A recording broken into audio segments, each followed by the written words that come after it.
전국적으로 엄청난 비가 오고 있습니다. 우리 지역이 의외로 비 피해가 좀 적네요.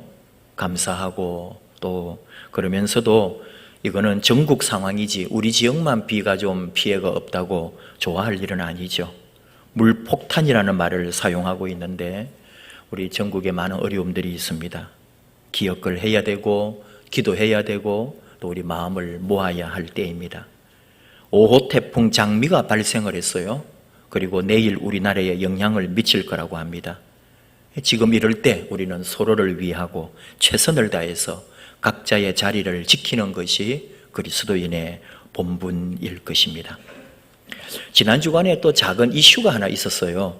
유튜브 방송을 진행하는 유명한 사람들이 광고 협찬을 받고도 자신이 직접 사 먹거나 직접 자기 돈으로 샀다고 하면서 거짓 방송을 한 거죠.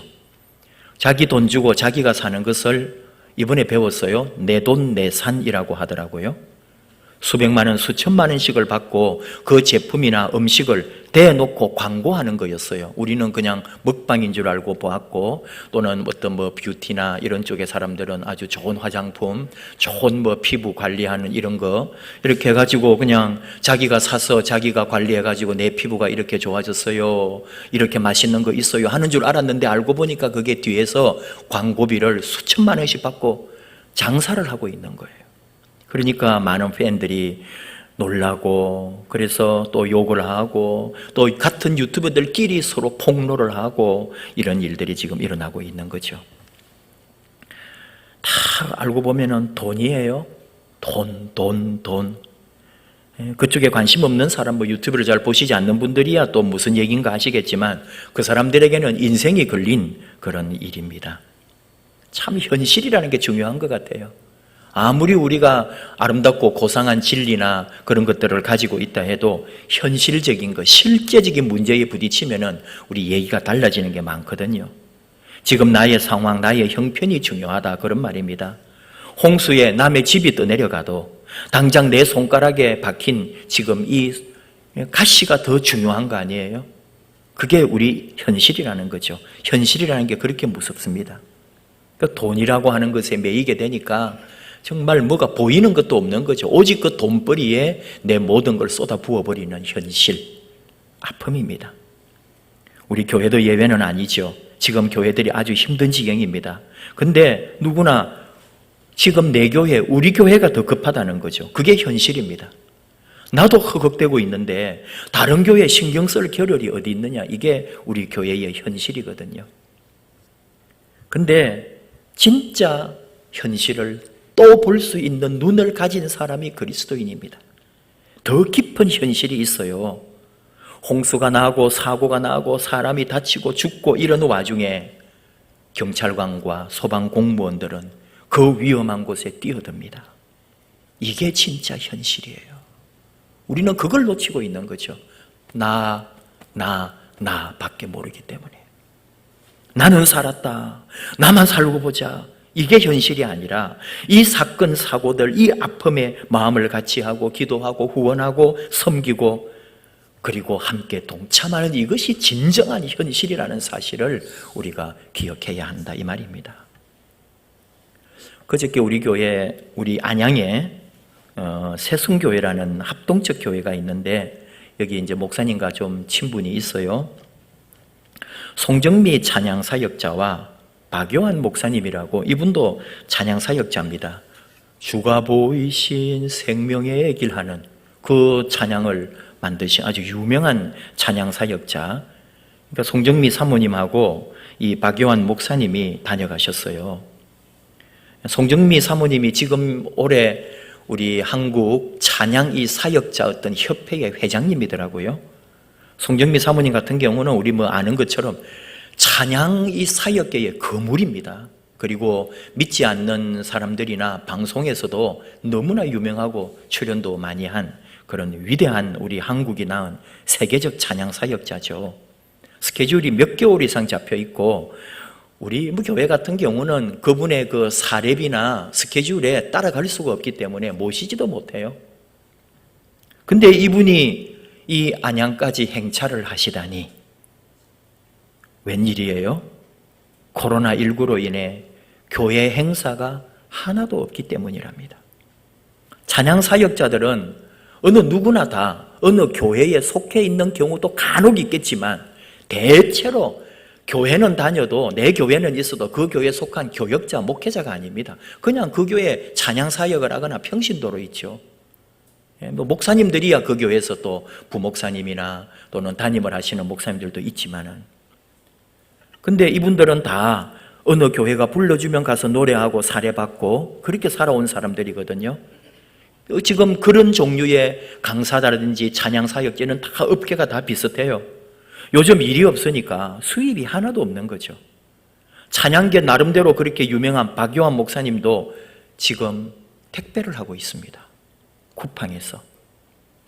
정말로 유명한 곡이 많다니까요. 그런데도 어느 교회도 이분을 오라고 어디 지금 뭐 오후 예배를 해야 말이죠. 현실은 그렇더라 이거예요. 살아남아야 되는 거예요. 아이들 밥 먹이려면 일하러 나가야 되는 거죠. 박요한 목사님 이런 얘기하는 거예요. 택배를 처음 하니까 가장 먼저 두려움이 몰려왔다는 거죠. 오늘 서류 냈는데 내일 오라고 하더래요. 그러니까 그 택배 현장에도 얼마나 사람이 지금 필요한 거예요. 자꾸 그만두는 사람 생기고, 그리고 새로운 사람은 계속 충원해야 되고, 오늘 서류 냈는데 내일 오라 그러니까 이분이 너무 당황하고 두려웠다는 거죠. 내가 과연 해낼 수 있을까? 내가 주소지를 제대로 찾고 정확하게 배달할 수 있을까? 내가 그 짐들을 다 분류하고 싣고 내가 정말 그럴 수 있을까? 그래서 집에서 나설 때부터 간절히 기도를 시작하고, 택배 상자 분류하고 싣고 배달 나가는 모든 과정에서도 하나님께 기도하고, 운전대를 잡고도 기도하고, 배달하면서도 기도하고, 순간마다 기도하고, 일하면서 끝까지 기도했다는 거예요. 자신이 지내오던 생활과 다른 세계를 경험하면서 배운 얘기를 하고 있더라 이 말입니다. 다시 말하지만 찬양 사역자라는 게 교회가 부르는데 그 부르는 요일이 수요일, 금요일, 아니면 주일 오후, 또는 특별한 어떤 교회에 특별한 행사가 있을 때 부르잖아요.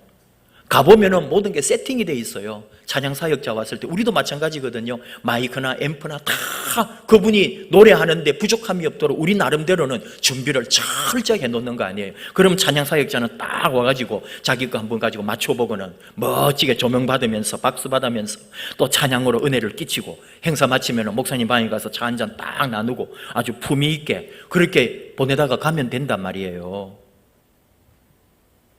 이 박요한 목사님이 중요한 얘기 하는 거예요. 자기가 어느 순간부터 오랫동안 이 찬양 사역자 경험을 하다 보니까 찬양 집회 초청을 받고 그 교회 가면서도 기도 많이 하지 않았다는 거예요. 왜냐하면 내 안에 찬양 레퍼토리가 끊임없이 있고 타고난 노래 실력과 어느 무대에서나 충분히 소화할 수 있는, 잘할 수 있는 자신감과 익숙함이 있다는 거죠. 아무리 몇천 명 교회도 몇만 명 앞에 서 있어도 나는 잘할 수 있는 거예요. 기도하지 않았다는 거죠. 근데 지금 택배를 시작하면서 시작도 기도, 끝도 기도, 중간에도 기도, 가면서도 기도, 오면서도 기도, 짐을 실으면서도 기도, 짐을 풀면서도 기도, 기도로 시작하고 기도로 끝내요. 그러면서 회개가 터져나왔다는 거예요. 내가 하나님 찬양하는 일에는 기도도 제대로 하지 않더니 지금 운전하랴, 짐 싣고 집 찾아가고 제때 배달하느라고 피곤해 지치고 내 밤벌이 하느라고 나를 위해서는 이렇게 기도를 많이 하고 있구나. 주여, 이제 찬양 부름을 받을 때 오직 기도로 준비하고 기도로 무장하고 처음부터 끝까지 기도하며 찬양하겠습니다. 이게 이분의 고백이에요. 그 현실을 본 거예요. 자기가 택배하는 이 외롭고 힘들고 막 해보지도 않은 이 눈물 나는 이게 서러운 게 아니라 내가 하나님 앞에서 얼마나 불성실했는가를 깨닫고 그 영적 현실 앞에 자기가 눈을 다시 떴다는 거예요. 이게 진짜 현실입니다. 그리고 박유한 목사님 일주일 딱 하고 이제 그 주일에 교회를 갔어요. 한 주간 죽으라고 일하다가 갔죠. 나름대로 얼마나 힘들었는지. 그리고 성도님들을 바라보았는데 성도님들이 다르게 보이더래요.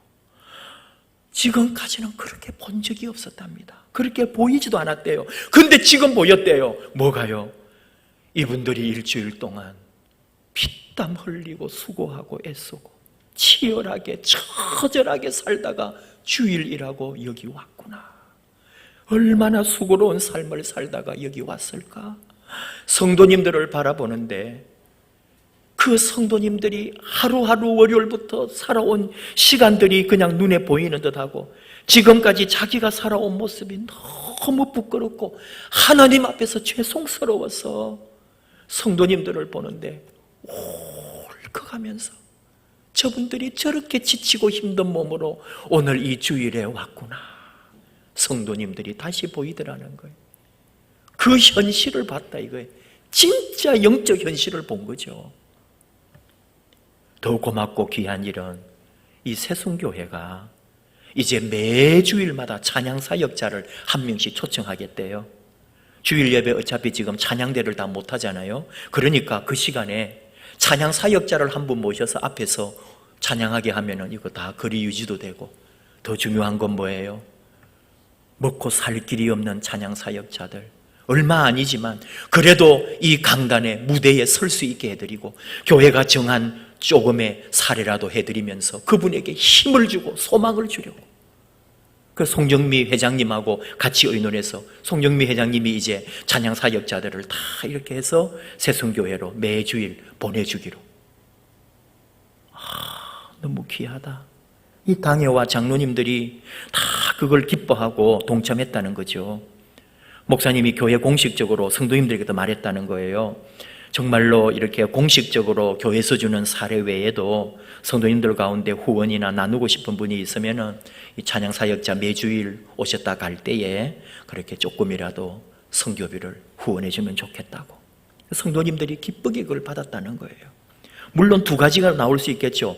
뭘 저렇게 목사님 또 그 하시나. 우리도 먹고 살기 힘든데 목사님이 꼭 그렇게 막 먹고 살기 힘든 여러분들에게 막 쥐어 짜낸겠어요? 그런 거 아니거든요.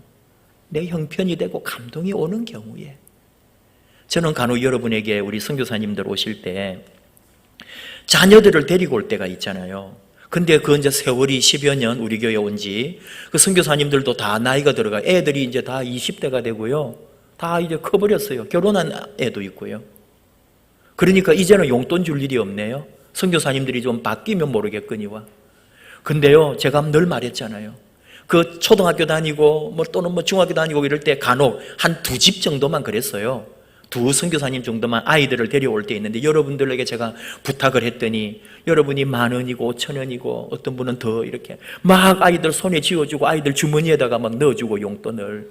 그리고 걔들이 나중에 제 방에 이제 와가지고 선교사님이 얘기하는데 걔들이 주머니에서 막 돈을 이렇게 꺼내가지고요, 얼마나 행복해하는지. 이렇게 받아본 적이 없다는 거예요. 그 돈의 액수가 많고 적음이 아닙니다.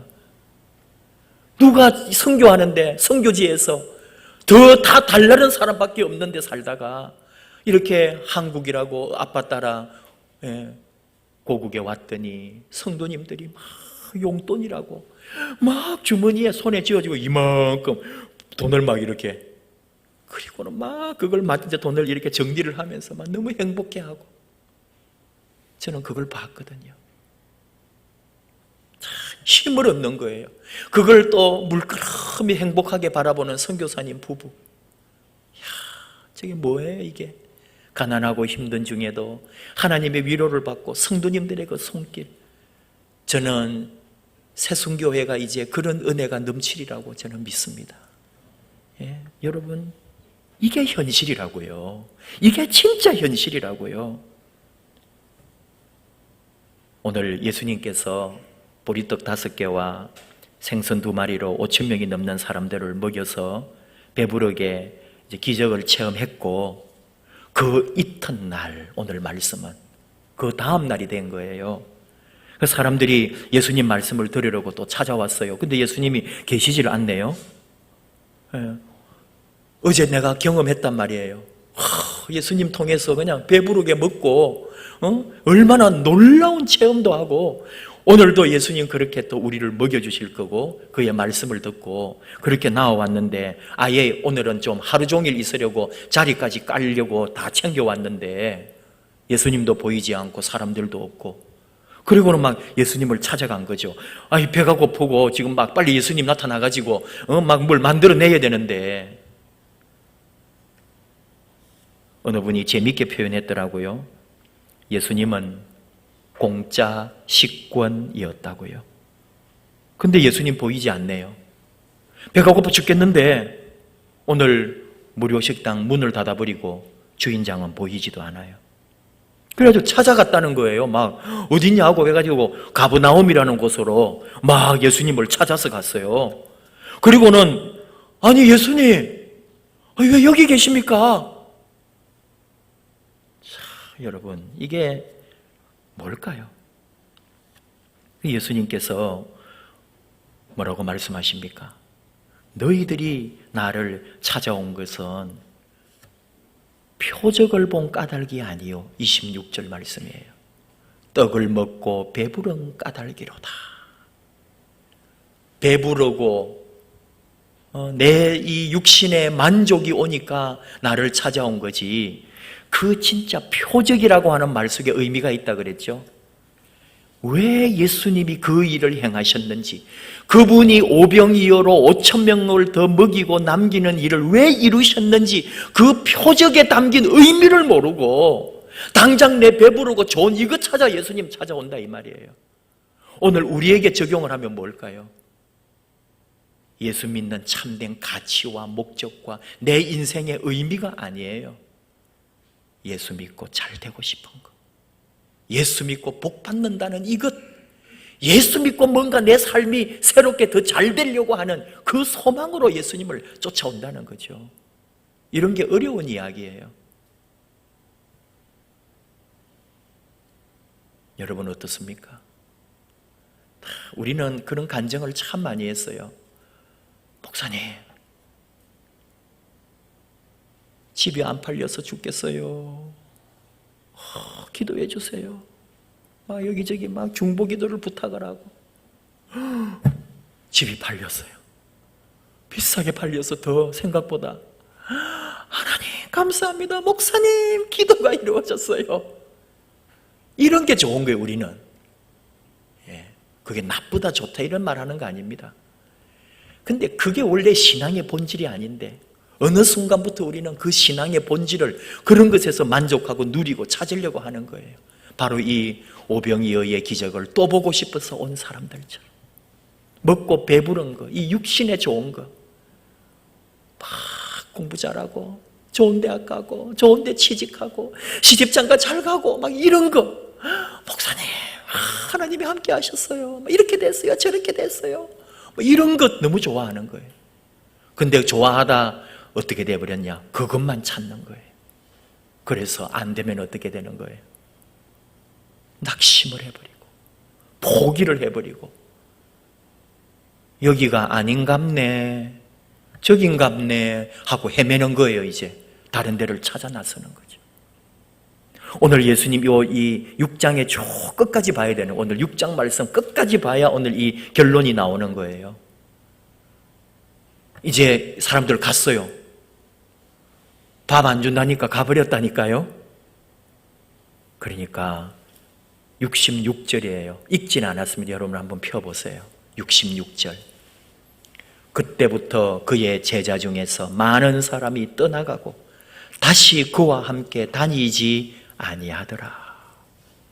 12제자 외에 우리 신약 공동체를 늘 학자들이 연구할 때에 이렇게 예수님께서 제대로 뽑아놓은 12명의 제자가 있는가 하면 적어도 몇십 명 이상의 무리가 예수님이 가는 곳마다 따라다녔다는 거죠. 예수님 어디 간다 그러면 모여들고, 예수님 뭐 한다 그러면 찾아와서 봉사도 하고 말씀도 듣고 섬기는 사람들이 있다 이 말이에요. 그런데 이제 밥 안 준다 그러니까 다 떠나가 버렸다는 거예요. 그리고는 예수님 물으셔요. 12제자에게 67절, 너희도 가려느냐?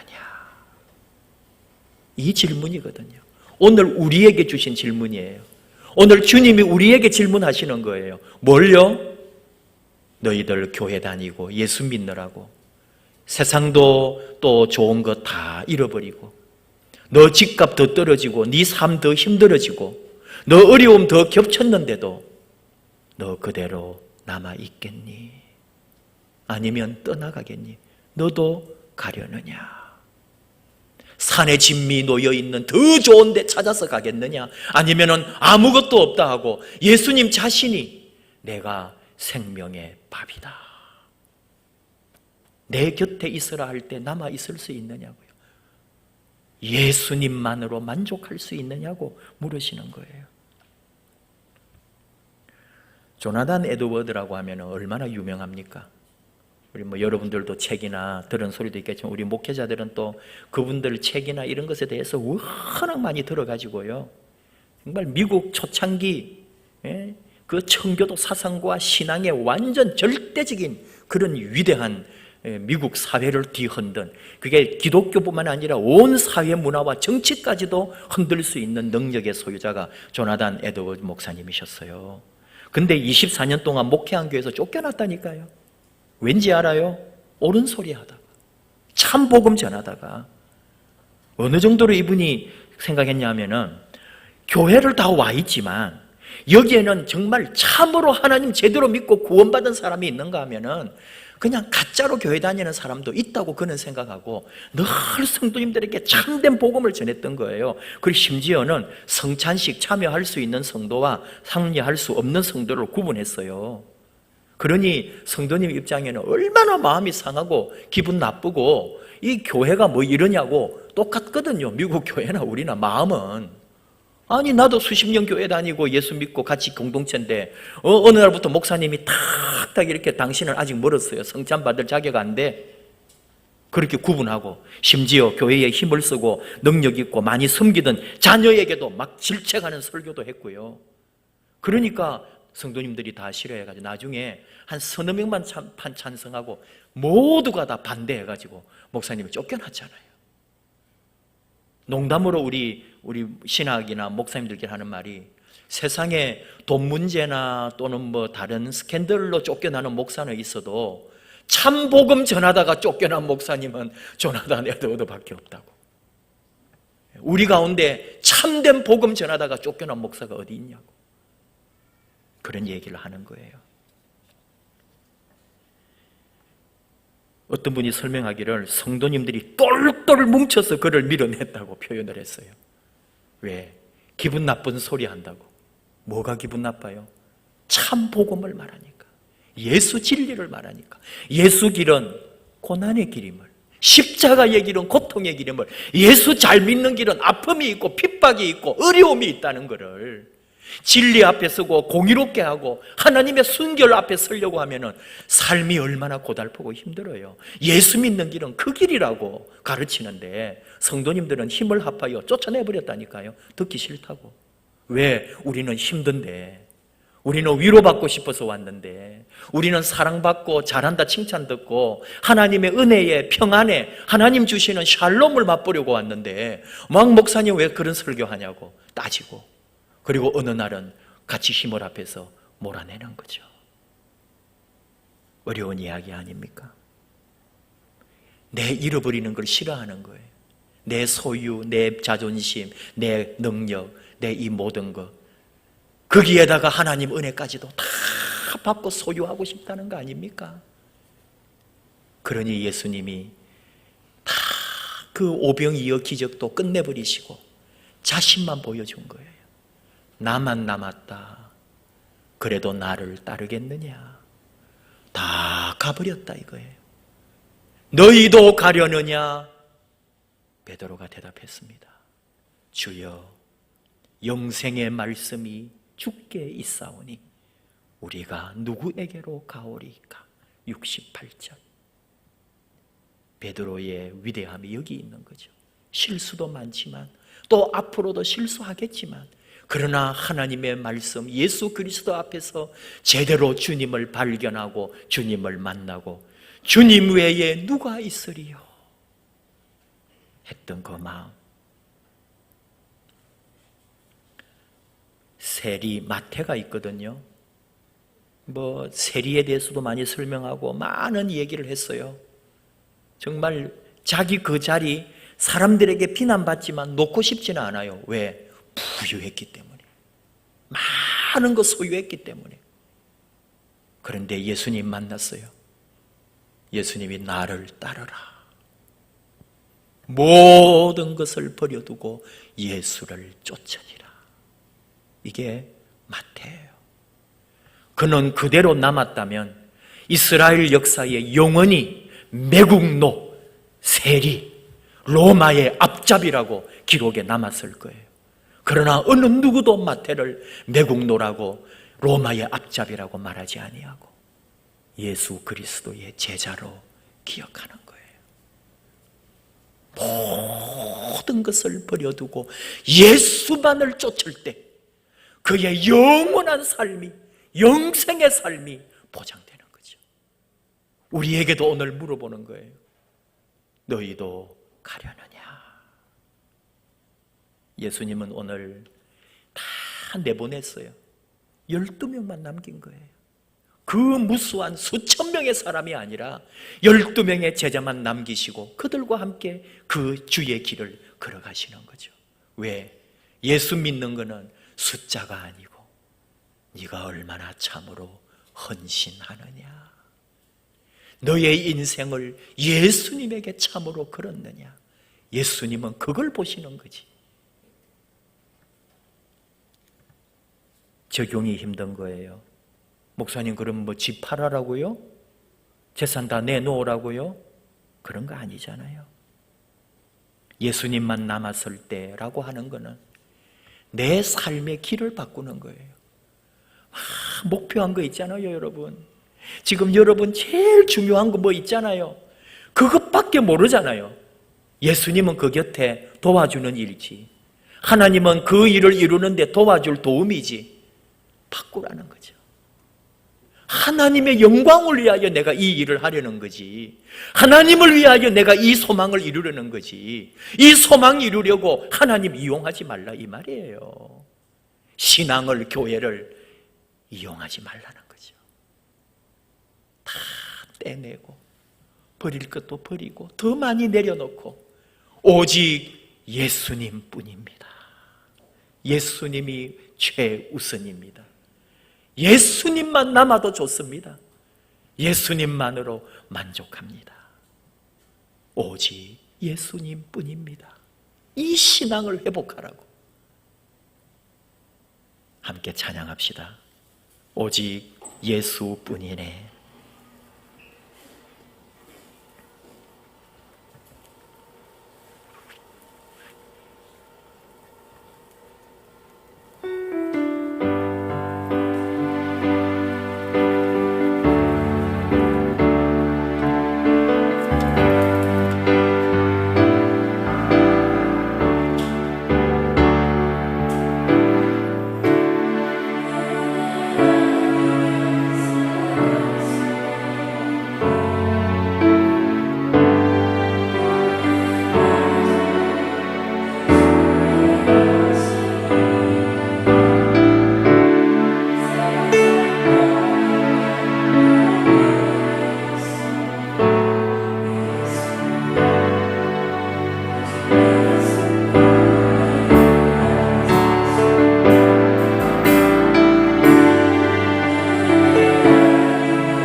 잠시만 기도합시다. 예수님만 남았을 때 예수님만으로 만족하시겠습니까?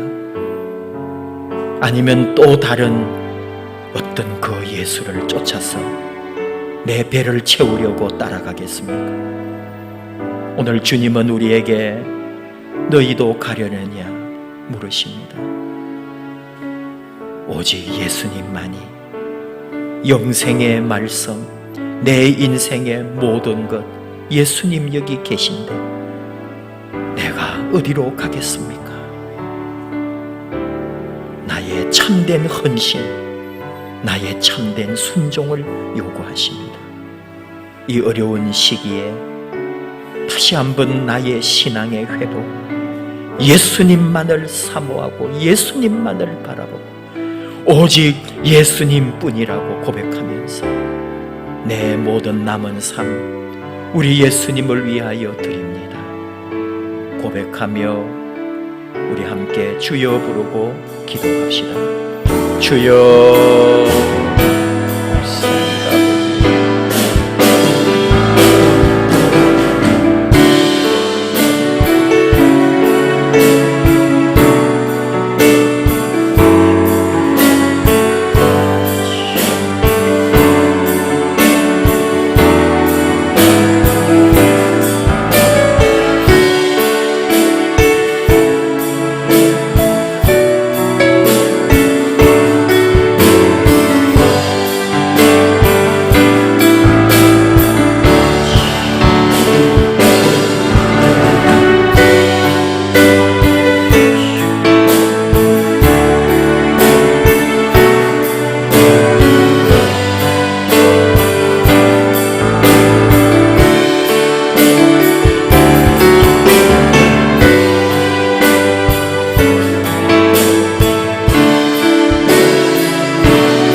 하나님 아버지, 모든 영광은 하나님에게 돌립니다. 우리에게 예수님 보내셔서 예수님으로 인하여 살게 하시고 예수님으로 다시 소망을 얻고 예수님으로 말미암아 다시 힘을 얻고 예수님이 우리의 모든 것 되시고 우리 인생에 오직 예수님뿐이라고 고백하게 해주심을 감사합니다. 예수님 따르는 길, 예수 믿는 길, 힘들고 외롭고 아프기도 하고 핍박도 있고 어려움도 있고 세상에 성공하고 출세하는 것이 아니라 더 낮은 곳에 내려가 섬기고 우리 주님을 위하여 내 자신을 오롯이 바치는 것임을 알면서 그래도 우리 주님만이 나의 모든 것, 우리 주님이 나의 모든 은혜임을 고백하고 믿고 따르게 해주심을 감사합니다.